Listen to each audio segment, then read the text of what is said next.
ika-2 kabanata ng Ebanghelyo ni San Mateo. At pagkakita sa mga karamihan, ay umahon siya sa bundok, at pagkaupo niya ay nagsilapit sa kanya ang kanyang mga alagad. At binuka niya ang kanyang bibig at tinuruan sila na sinasabi, "Mapapalad ang mga mapagpakumbabang loob, sapagkat kanila ang kaharian ng langit. Mapapalad ang nangahahapis, sapagkat sila'y aaliwin. Mapapalad ang maaamo, sapagkat mamanahin nila ang lupa. Mapapalad ang nangagugutom at nangauuhaw sa katwiran, sapagkat sila'y papagsasawain. Mapapalad ang mga mahabagin, sapagkat sila'y kahahabagan. Mapapalad ang mga may malinis na puso, sapagkat makikita nila ang Diyos. Mapapalad ang mga mapagpayapa, sapagkat sila'y tatawaging mga anak ng Diyos. Mapapalad ang mga pinag-uusig dahil sa katwiran, sapagkat kanila ang kaharian ng langit. Mapapalad kayo pagka kayo'y inaalimura, at kayo'y pinag-uusig, at kayo'y pinagwiwikaan ng sari-saring masama na pawang kasinungalingan dahil sa akin. Mangagala kayo at mangagsayang totoo, sapagkat malaki ang ganti sa inyo sa langit, sapagkat gayon din ang kanilang pagkausig sa mga propeta na nangauna sa inyo. Kayo ang asin ng lupa, ngunit kung ang asin ay tumabang, ay ano ang ipagpapaalat? Wala nang ano pamang kabuluhan, kundi upang itapon sa labas at yurakan ng mga tao. Kayo ang ilaw ng sanlibutan. Ang isang bayan na natatayo sa ibabaw ng isang bundok ay hindi maitatago. Hindi rin nga pinaniningasan ng isang ilawan at inilalagay sa ilalim ng isang takalan, kundi sa talagang lalagyan ng ilaw at lumiliwanag sa lahat ng nangasa bahay. Lumiliwanag na gayon ang inyong ilaw sa harap ng mga tao, upang makita nila ang inyong mabubuting gawa at kanilang luwalhatiin ang inyong Ama na nasa langit.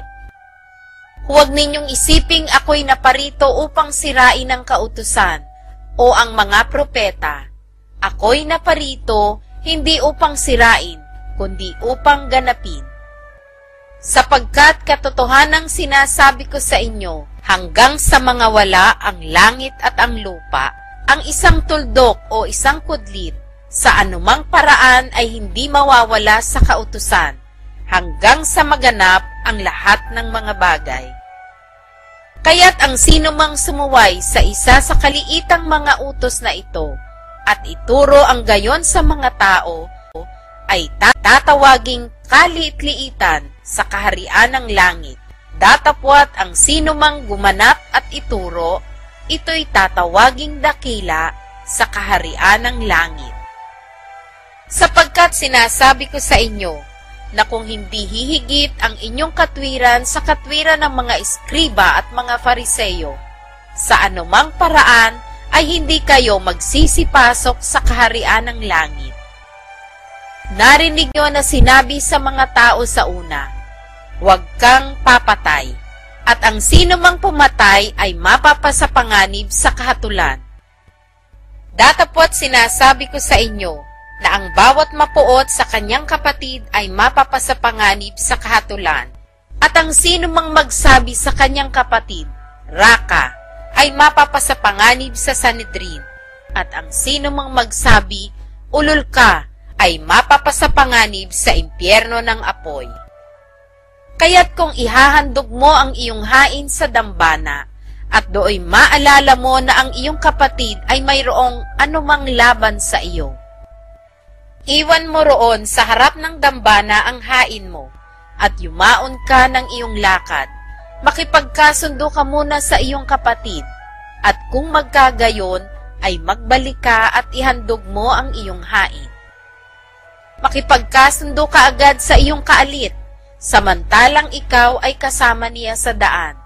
Baka ibigay ka ng kaalit mo sa hukom, at ibigay ka ng hukom sa punong kawal, at ipasok ka sa bilangguan. katotohanang sinasabi ko sa iyo, hindi ka aalis doon sa anumang paraan hanggang hindi mo mapagbayaran ang katapus-tapusang beles. Narinig ninyong sinabi, huwag kang mangangalunya. Datapwat sinasabi ko sa inyo na ang bawat tumingin sa isang babae na taglay ang masamang hangad ay nagkakasala na ng pangangalunya sa kanyang puso. At kung ang kanan mong mata ay nakapagpapatisod sa iyo, ay dukitin mo at iyong itapon, sapagkat may mapapakinabang ka pa na mawala ang isa sa mga sangkap ng iyong katawan at wag ang buong katawan mo ay mabulid sa impyerno.